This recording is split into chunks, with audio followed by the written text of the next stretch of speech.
कथा राम रावण की बहुत विचित्र है। राम करुणा परोपकार का और रावण क्रूरता अहंकार का चरित्र है। स्वीकारा हमने इनको वैसा जिसको जो भा गया। मर रही जग में प्रतिदिन दया करुणा और देखो होता पोषित क्रूरता अहंकार है। तिस पर दम भर कर कहते गर्व से हर वर्ष हमने रावण जला दिया। जैसा कि आप सब जानते हैं कि कल महाराष्ट्र और झारखंड में वोटिंग है। इसके अलावा कई राज्यों की उन सीटों पर जहां उपचुनाव होने हैं। वोटिंग से ठीक पहले, एक दिन पहले, महाराष्ट्र से एक बड़ी खबर आई है।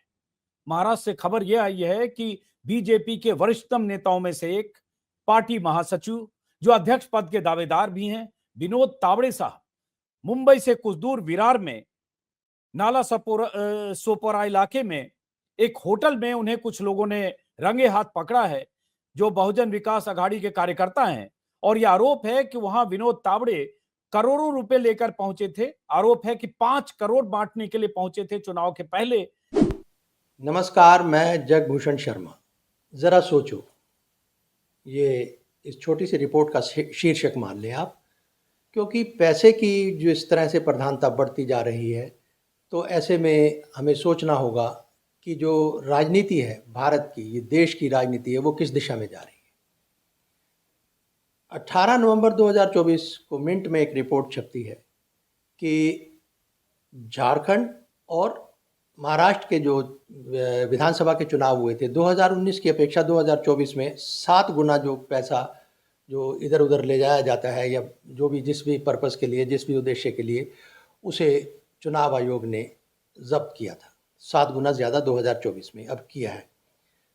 अब इनके आंकड़े जो सामने आए हैं, 2024 में 858 करोड़ रुपया जब्त हुआ है और 103.61 करोड़ 2019 में महाराष्ट्र में हुआ था और 18.76 ये हुआ था झारखंड में। ये 2019 का है और इस टाइम दोनों में, झारखंड और इनको मिला के जो है 858 करोड़ रुपया। इसके अलावा जो आज एक रिपोर्ट आप देखोगे, जो विनोद तावड़े हैं, एक वरिष्ठ नेता हैं बीजेपी के, इन पर आरोप लगाया गया है विपक्ष द्वारा कि भाई इन्होंने जो पैसा 9 लाख रुपए इनसे कैश बरामद, FIR दर्ज हो गई है। तो अब ये पैसा करोड़ों रुपया बट रहा है। अच्छा, अब 7 गुना ज़्यादा रिपोर्ट आई है। ये जो दो आप स्टेट्स कह लो, तो हर अल्टरनेटिव ईयर्स के ऊपर कहीं ना कहीं चुनाव होते हैं, इतना पैसा बढ़ता है।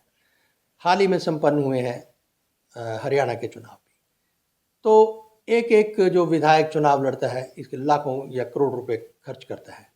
अब सवाल इस बात का है कि लोकतंत्र में अब यानी जनता को ही सोचना होगा कि आखिरकार इतने पैसे खर्च कर कर जो भी नेता, जनप्रतिनिधि चुनाव लड़ेगा, क्या वो सच में ही जनसेवा के लिए लड़ेगा? ज़रा सोचो।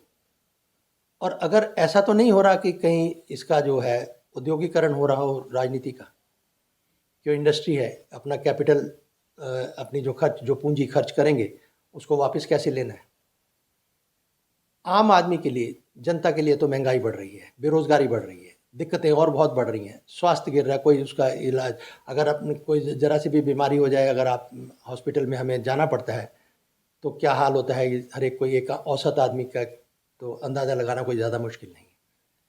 तो ऐसे में ज़रा सोचो, जो हम कह रहे हैं इस शीर्षक में, आप ये देखिए, कुछ झलकियाँ हम आपको दिखाएंगे। अजीत अंजुम बहुत प्रसिद्ध जर्नलिस्ट हैं, उनके चैनल पर भी एक डिबेट चल रही है इसी को लेकर, और ABP न्यूज़ की भी एक रिपोर्ट है, इसकी भी कुछ झलक आपको हम दिखाएंगे कि किस तरह से ये जो विनोद तावड़े हैं, इन पर आरोप लगा। अब वर्तमान स्थिति, कल चुनाव यानी 20 तारीख है, तो 20 तारीख को ये चुनाव होने हैं नवंबर को। करोड़ों रुपया जब बटेगा तो बचना हमें लालच से है। हरियाणा का एक बहुत प्रतिष्ठित राजनीतिक परिवार हाशिए पे आ गया। क्यों आया, ये सबको पता है। तो आप इस बात पे ज़रा सोचें कि किस तरह से हमें अपने इस लोकतंत्र को बचाना है, संविधान को बचाना है। सोचना आपका है, हम तो जो है आप ही की तरह हैं, जानकारी आपसे जो साझा कर रहे हैं, और इस सवाल के साथ कि पैसे की जो प्रधानता बढ़ रही है, ये देश की राजनीति को किस दिशा में ले जाएगी। नमस्कार।